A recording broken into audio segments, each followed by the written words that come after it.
Ang mga gawa, 14 na kabanata.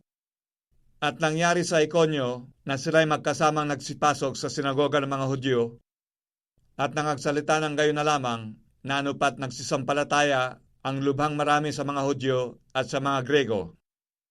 Datapwat, inudyukan ng mga Hudyong Suwail ang mga kaluluwa ng mga Hintil at pinasama sila laban sa mga kapatid. Nagsitira nga sila doon ng mahabang panahon na nagsisipagsalita ng buong katapangan sa Panginoon na nagpapatotoo sa salita ng kanyang biyaya na ipinagkakaloob na gawin ng kanilang mga kamay ang mga tanda at mga kababalaghan. Datapwat, nagkabahabahagi ang karamihan sa bayan at ang isang bahagi nakisama sa mga Hudyo at ang ibang bahagi nakisama sa mga apostol. At nang gawin ang pagdaluhong ng mga Hintil at ng mga Hudyo naman, nakasama ang kanilang mga pinuno upang sila'y halayin at batuhin. At sa pagkaalam nila nito, ay nagsitakas ng patungo sa bayan ng Licaonia, Listra at Derbe, at sa palibot-libot ng lupain. At doon nila ipinangaral ang Ebanghelyo. At sa Listra ay may isang lalaki nakaupo, na sa mga paay walang lakas, pilay mula pa sa tiyan ng kanyang ina, na kailan may hindi nakalakad. Narinig nitong nagsasalita si Pablo na nang titigan siya ni Pablo at makitang may pananampalataya upang mapagaling, ay nagsabi ng malakas na tinig, "Magtindig kang matuwid sa iyong mga paa." At siya'y lumukso at lumakad. At nang makita ng karamihan ang ginawa ni Pablo, ay nagsigawan sila na sinasabi sa wikang Licaonia, "Ang mga Diyos ay nagsibaba sa atin sa anyo ng mga tao."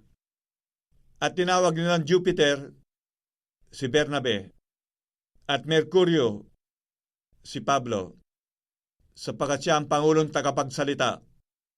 At ang saserdote ni Jupiter na ang kanyang templo ay nasa harap ng bayan, ay nagdala ng mga baka at mga putong na bulaklak sa mga pintuan daan, at ibig manghaing kasama ng mga karamihan.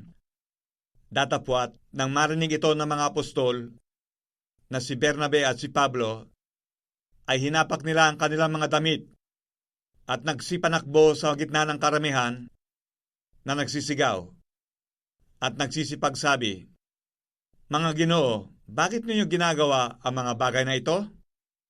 Kami mga tao rin may mga karamdamang gaya ninyo at nangagdadala ng mabubuting balita sa inyo upang mula sa mga bagay na itong walang kabuluhan ay magsibalik kayo sa Diyos na buhay, na gumawa ng langit at ng lupa at ng dagat at ng lahat ng nasa mga yaon, na ng mga panahon nakaraan ay pinabayaan niya ang lahat ng mga bansa ay magsilakad sa kanilang mga sariling daan. At gayon man, ay hindi nagpabayang di nagbigay patotoo tungkol sa kanyang sarili na gumawa ng mabuti at nagbigay sa inyo ng ulang galing sa langit at ng mga panahon sagana na pinupuno ang inyong mga puso ng pagkain at ng katuwaan. At sa mga pananalitang ito ay bahagya na nilang napigil ang karamihan sa paghahain sa kanila. Datapwat, nagsirating ang mga Hudyong buhat sa Antioquia at Iconio. At nang mahikayat nila ang mga karamihan, ay kanilang pinagbabato si Pablo. At kinaladkad nila siya sa labas ng bayan, na inakalang siya ay patay na. Datapwat, samantalang ang mga alagad ay nangakatayo sa paligid niya, ay nagtindig siya at pumasok sa bayan. At nang kinabukas ay umalis siya na kasama ni Bernabe na pa sa Derbe.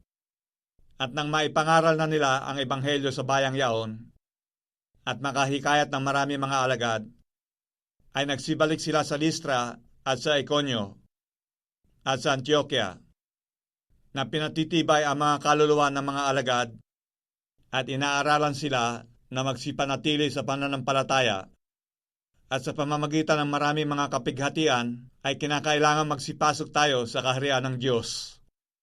At nang makapaglagay na sa kanila ng mga matanda sa bawat iglesia at ng mga panalangin may pag-aayuno, ay pinagtagubilin sila sa Panginoong kanilang sinampalatayanan at kanilang tinahak ang Pisidia at nagsiparoon sa Pampilya. At nang masalita na nila ang salita sa Perga, ay nagsilusong sila sa Atalya. At buhat doy, nagsilayag sila sa Antioquia, na doy pinagtagubilin sila sa biyaya ng Diyos dahil sa gawang kanilang natapos na. At nang sila'y magsidating at matipo na ang iglesia, ay isinaysay nila ang lahat ng mga bagay na ginawa ng Diyos sa kanila at kung paanong binuksan niya sa mga hintil ang pintuan ng pananampalataya at nangatira silang hindi kakaunting panahon na kasama ng mga alagad.